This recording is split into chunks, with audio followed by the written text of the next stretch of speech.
नमस्ते आप सभी को। आज हम देख लेते हैं पाठ 3 के अंतर्गत एक संस्मरण दिया हुआ है और संस्मरण का नाम है गणेश शंकर विद्यार्थी। इस संस्मरण के लेखक हैं भगवती चरण वर्मा। तो सबसे पहले हम पाठ का सारांश पढ़ेंगे, फिर इसके बाद हम प्रश्न उत्तर देखेंगे जो आपकी परीक्षा की दृष्टि से महत्वपूर्ण है। इसके अलावा जो हिंदी साहित्य की जितनी भी विधाएं हैं तो उनका एक वीडियो बना हुआ है, तो आप लोग प्रवेश वीडियो देख लीजिए। सभी हिंदी साहित्य की जितनी भी गद्य विधाएं हैं सभी का विस्तार पूर्वक अध्ययन आपको पिछले वीडियो में दे चुकी हूँ। पाठ का सारांश के अंतर्गत हम देखते हैं भगवती चरण वर्मा द्वारा लिखित प्रस्तुत संस्मरण गणेश शंकर विद्यार्थी में लेखक ने महान देशभक्त एवं पत्रकार गणेश शंकर विद्यार्थी के जीवन, व्यक्तित्व एवं संघर्षों का प्रभावी चित्रण किया है। गणेश शंकर विद्यार्थी जो थे देशभक्त थे, महान देशभक्त थे, पत्रकार थे और उनका जो व्यक्तित्व है संघर्षों से भरा हुआ रहा और देश सेवा में ही व्यतीत हुआ। हिंदी साहित्य में गणेश शंकर विद्यार्थी का बहुत बड़ा योगदान रहा है। तो इनकी जीवनी या इनसे संबंधित जितनी भी महत्वपूर्ण जानकारी हैं आप लोगों को पढ़ना याद करना जरूरी है। आगे हम देखते हैं मध्य भारत में एक बहुत साधारण मध्यम वर्गीय परिवार में जन्मे श्री गणेश शंकर विद्यार्थी कानपुर नगर से प्रकाशित होने वाले प्रताप नामक हिंदी साप्ताहिक पत्र के संपादक संचालक थे। कौन थे? जो प्रताप नामक पत्र निकलता था तो उसके साप्ताहिक पत्र निकलता था, गणेश शंकर विद्यार्थी उसके संपादक और संचालक थे। उन दिनों संयुक्त प्रांत जो कि वर्तमान उत्तर प्रदेश को कहा जाता था पहले, में प्रताप की धूम थी। लेखक को उन दिनों कविताएं लिखने का नया शौक लगा था। 1917 में लेखक स्वरचित प्रथम कविता के प्रकाशनार्थ प्रताप के कार्यालय में पहुंचे। उनका सामना एक दुबले पतले धोती कमीज पहने हुए एक धीर गंभीर व्यक्ति से हुआ। वही गणेश शंकर विद्यार्थी थे। कौन लेखक को कविता लिखने का नया शौक लगा? भगवती चरण वर्मा को। और जब वो अपनी कविता को प्रकाशित करवाने के लिए कार्यालय पहुंचे तो उनके सामने किस प्रकार का व्यक्ति मिला? दुबले पतले धोती कमीज पहने हुए धीर गंभीर व्यक्ति से हुआ जो कि गणेश शंकर विद्यार्थी थे। लेखक की प्रथम कविता जल्द ही प्रताप में मामूली से भाषा परिवर्तन के साथ प्रकाशित हो गई। उसके बाद तो लेखक की रचनाएं अक्सर प्रताप में छपने लगीं। कुछ ही वर्षों में कानपुर में लेखक सुप्रसिद्ध साहित्यकार श्री विशंभरनाथ शर्मा कौशिक, बालकृष्ण शर्मा नवीन एवं श्री रमाशंकर अवस्थी का एक गुट बन गया। इन सबके मानस गुरु थे गणेश शंकर विद्यार्थी। गणेश शंकर विद्यार्थी कानपुर शहर के राजनीतिक प्राण थे। अत्यंत सरल और त्यागी, धन से वैभव से बहुत दूर रहने वाले व्यक्ति थे। अत्यंत प्रतिकूल परिस्थितियों और अभावों के बावजूद उनकी लेखनी, वाणी और समस्त व्यक्तित्व में ओज था। वे एक सच्चे साहित्यकार थे। उन्हीं की प्रेरणा से लेखक ने छोटी उम्र में ही विश्व के कई साहित्यकारों के साहित्य को पढ़ लिया था। लेखक के अनुसार वह आज जो कुछ भी हैं वह गणेश शंकर विद्यार्थी का उसमें अहम योगदान है। गणेश शंकर विद्यार्थी की प्रेरणा, परोपकार, त्याग के चलते ही आज लेखक साहित्याकाश में कुछ नाम कमा पाए। कौन से लेखक? जो भगवती चरण वर्मा इस संस्मरण के लेखक हैं, उन्होंने अपने बारे में बताया है कि मैं जो कुछ हूँ उसमें बहुत बड़ा योगदान किनका था? गणेश शंकर विद्यार्थी का था। ठीक है, तो ये तो हो गया इस पाठ का सारांश। अब हम इसके प्रश्न उत्तर पढ़ लेते हैं। पहला प्रश्न है, भगवती चरण वर्मा का प्रथम परिचय गणेश शंकर विद्यार्थी से कब और कैसे हुआ? तो देखो, मध्य प्रदेश बोर्ड की हिंदी में ये पाठ दिया हुआ है और आप लोग इसको सुन ही लेंगे 2-4 बार तो उतने में ही आपको जो है पाठ का सारांश और प्रश्नोत्तर याद हो जाएंगे। तो ये परीक्षा की दृष्टि से भी उपयोगी है। तो हम देख लेते हैं भगवती चरण वर्मा का प्रथम परिचय गणेश शंकर विद्यार्थी से कब और कैसे हुआ। तो हमें इसका उत्तर क्या लिखना है? गणेश शंकर विद्यार्थी कानपुर नगर के तो हम इसका उत्तर देखेंगे। गणेश शंकर विद्यार्थी कानपुर नगर से प्रकाशित होने वाले साप्ताहिक पत्र प्रताप के संपादक संचालक थे। लगभग 13-14 वर्ष की आयु में लेखक को कविता लिखने का शौक प्रारंभ हुआ। सन 1917 में अपनी पहली कविता के प्रकाशन हेतु लेखक महोदय फीलखाना स्थित प्रताप के कार्यालय में पहुंचे। कार्यालय में प्रवेश करते ही एक बड़े से हॉल में 4-6 आदमी बैठे हुए काम करते दिखाई दिए। एक व्यक्ति अपने विचारों में खोया हुआ इधर उधर टहल रहा था। दुबला सा युवक, धोती और कमीज पहने हुए, मुख पर अधिकार की भावना, वही गणेश शंकर विद्यार्थी थे। विद्यार्थी जी के पूछने पर क्या काम है, लेखक ने अपनी कविता आगे बढ़ाते हुए उसे प्रताप में स्थान देने का आग्रह किया। यानी लेखक कौन? भगवती चरण वर्मा। आग्रह किया। विद्यार्थी जी ने लेखक को कविता एक अन्य कमरे में बैठे दूसरे व्यक्ति को देने के लिए कहा और पुनः अपने विचारों में मग्न हो गए। श्री गणेश शंकर विद्यार्थी जी से लेखक का यह प्रथम परिचय था, निहायत उखड़ा हुआ और रूखा सा। ठीक है, तो पहले प्रश्न का उत्तर हो गया ये। अब हम दूसरे प्रश्न पढ़ते हैं। कानपुर में किन किन साहित्यकारों से भगवती चरण वर्मा की मित्रता हुई?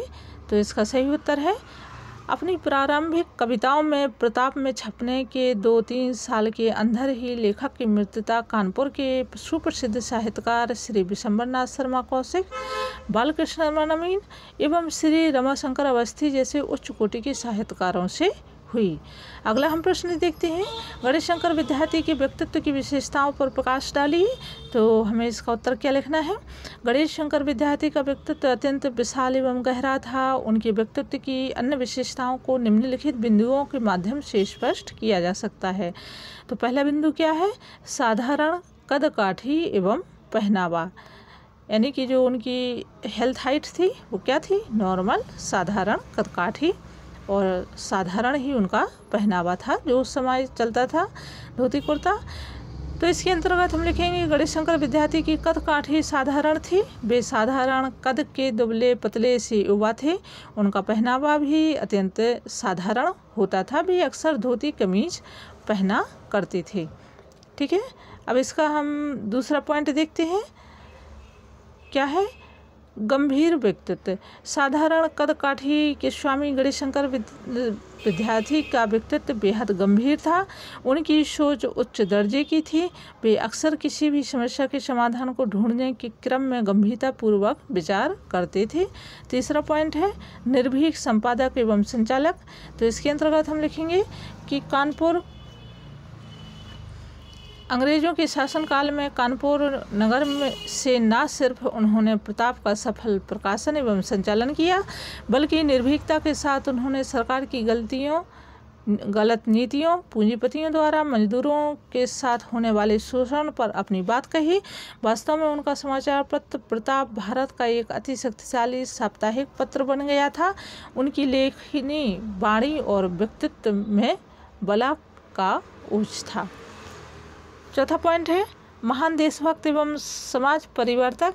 तो इसके अंतर्गत हम लिखेंगे गणेश शंकर विद्यार्थी महान देशभक्त थे। अंग्रेजों के चंगुल से माँ भारती को स्वतंत्र कराने की प्रबल महत्वाकांक्षा उनके मन मस्तिष्क में सदैव विद्यमान रही। वे अपने पत्र के माध्यम से देशभक्ति से संबंधित लेख, कविताएं प्रकाशित कर जनमानस को आंदोलित करने में मुख्य भूमिका निभाते थे। क्रांतिकारियों को आर्थिक अथवा नैतिक सहायता प्रदान करने की बात हुई या फिर भूखे उपेक्षित मजदूरों की समस्या, वे सदैव सहायता को तत्पर दिखते थे। समाजवाद की भावना से प्रेरित प्रभावित हो उन्होंने मजदूरों के संगठन का काम भी अपने हाथ में लिया था। तो ये क्या हो गई? गणेश शंकर विद्यार्थी की जो व्यक्तित्व की विशेषताएं हो गई कि उनका व्यक्तित्व किस प्रकार का था। इसके पांचवा है कुशल राजनीतिक एवं साहित्यकार। तो गणेश शंकर विद्यार्थी कानपुर शहर के राजनीतिक जीवन के प्राण थे। वे अत्यंत सरल और त्यागी तथा धन और वैभव से बहुत दूर रहने वाले व्यक्ति थे। वे कानपुर शहर के प्रमुख नेता थे। एक चुनाव में उन्होंने एक अत्यंत संपन्न और प्रभावशाली पूंजीपति को करारी शिकस्त दी थी, यानी कि हार दी थी, और उस पूंजीपति को उन्होंने चुनाव में हराया था। एक राजनीतिक होने के साथ साथ वे उच्च कोटि के साहित्यकार भी थे। देश भर में सुप्रसिद्ध साहित्यकारों के मध्य उनका नाम और सम्मान नाम कैसा लिया जाता, सम्मान के साथ लिया जाता। बला की प्राण शक्तिवान, तो इसको आप लिख भी सकते हैं और या फिर इन्हीं 5 पॉइंटों के अंतर्गत भी आप लोग इसको जोड़ सकते हैं। गणेशशंकर विद्यार्थी बला की प्राण शक्ति थी, यानी कि ईश्वरीय देन थे। प्रताप का संपादन एवं संचालन करना, मजदूरों के संगठन में स्वयं को पूरी तरह झोंक देना, क्रांतिकारियों की जी तोड़ सहायता करना, उनके आंदोलनों में भाग लेकर जेल जाना आदि उनकी अद्भुत प्राण शक्ति के प्रमाण ही थे। चौथा प्रश्न है, भगवती चरण वर्मा ने गणेशशंकर से प्रभावित होकर किस प्रकार का साहित्य पढ़ा और लेख लिखे। तो इसका सही उत्तर हमें लिखना है कि गणेशशंकर विद्यार्थी जी अंदर से उच्च कोटि के साहित्यकार थे। उनसे प्रेरित होकर भगवती चरण वर्मा ने विक्टर ह्यूगो के उपन्यास कच्ची उम्र में ही पढ़ डाले थे। क्रांतियों से संबद्ध साहित्य के वह विशेषज्ञ थे। विश्व की नवीन उभरती हुई धाराओं को वह स्वाभाविक रूप से आत्मसात कर लेते थे। उनके प्रभाव से ही भगवती चरण वर्मा ने सन 1921-22 में कार्ल मार्क्स, मैक्स ट्वेनी एवं फ्रांस की राज्य क्रांति के प्रमुख व्यक्तियों पर लेख लिख डाले थे और जो उन्हीं दिनों प्रताप प्रेस से प्रकाशित होने वाली मासिक पत्र का प्रभाव में छपे थे। भगवती चरण वर्मा की कविता के क्षेत्र में से निकलकर गद्य साहित्य के क्षेत्र में अपनाने का श्रेय भी गणेशशंकर को ही जाता है। अगला प्रश्न है, विद्यार्थी जी पत्रकारिता के अतिरिक्त किन किन गतिविधियों में सक्रिय थे। तो इसका हमें उत्तर लिखना है। गणेशशंकर विद्यार्थी कानपुर नगर से प्रकाशित होने वाले प्रताप नामक साप्ताहिक पत्र के संपादक और प्रकाशक थे। पत्रकारिता के साथ साथ अनेक गतिविधियों में भी बढ़ चढ़कर भाग लेते थे। वे कानपुर शहर के राजनीति के प्राण थे, यानी कि उन्होंने राजनीति में भी अपनी पूर्ण राजनीति में योगदान दिया। वे एक कुशल राजनीतिज्ञ थे। उन दिनों कानपुर की प्रमुख समस्या मजदूरों की समस्या थी। समाजवाद की भावना से प्रेरित होकर गणेश जी ने मजदूरों के संगठन का काम भी अपने हाथों में लिया था। मजदूर आंदोलनों में उन्होंने अपनी पूरी ताकत झोंक दी थी। इसके लिए उन्हें कई बार जेल भी जाना पड़ा। इसके अतिरिक्त भी एक महान देशभक्त थे। वे भारत की स्वतंत्रता के लिए संघर्ष कर रहे थे। क्रांतिकारियों को आर्थिक एवं नैतिक सहायता प्रदान करते रहे। इस प्रकार यह कहा जा सकता है कि गणेशशंकर विद्यार्थी सिर्फ निर्भीक पत्रकार थे, अपितु मजदूरों संगठनों के प्रेरणा थे, यानी कि मजदूरों और संगठनों कि उन्होंने जो संगठन था उसके हक के लिए भी लड़ाइयाँ लड़ी। क्रांतिकारियों की सहायक एवं उच्च कोटि के साहित्यकार थे और जीवन पर्यंत वे इस गतिविधियों में जुड़े रहे। ठीक है, अब हम परीक्षा उपयोगी जो अति लघुत्तरीय प्रश्न है, तो प्रताप में क्या क्या छपता था, यह पहला प्रश्न है इसके अंतर्गत। तो इसका उत्तर हमें लिखना है कि प्रताप नामक हिंदी साप्ताहिक पत्र में देशभक्ति के लेख छपते थे तथा देशभक्ति से परिपूर्ण कविताएं छपती थीं। अब दूसरा क्या है इसमें, गणेशशंकर विद्यार्थी का प्रताप से क्या संबंध था। तो इसका हमें उत्तर लिखना है कि स्वतंत्रता आंदोलन के समय प्रताप भारतवर्ष का एक शक्तिशाली साप्ताहिक पत्र बन गया था। गणेशशंकर विद्यार्थी उस पत्र के संपादक एवं संचालक थे। तो ये हुए जो पाठ 3 के अंतर्गत गणेशशंकर विद्यार्थी के संबंध में महत्वपूर्ण जानकारी, और इसके लेखक थे भगवती चरण वर्मा। यह संस्मरण था। कक्षा 12वीं के बच्चों से मैं कहना चाहती हूँ कि आप लोग यदि आगे और अच्छी वीडियो चाहते हैं तो कमेंट में अपने विचार जरूर लिखिए और अपना रिस्पांस दीजिए। चैनल को सब्सक्राइब कर लीजिए, क्योंकि आप लोगों का मुझे उतना रिस्पांस कुछ समझ में नहीं आ रहा है। तो उम्मीद है कि आपको वीडियो अच्छा लगा होगा।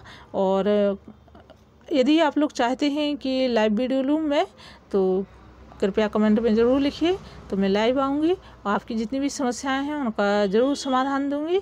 हम फिर मिलते हैं नई वीडियो नई जानकारी के साथ। तब तक अपना ध्यान रखिए, पढ़ाई अच्छे से करिए। धन्यवाद।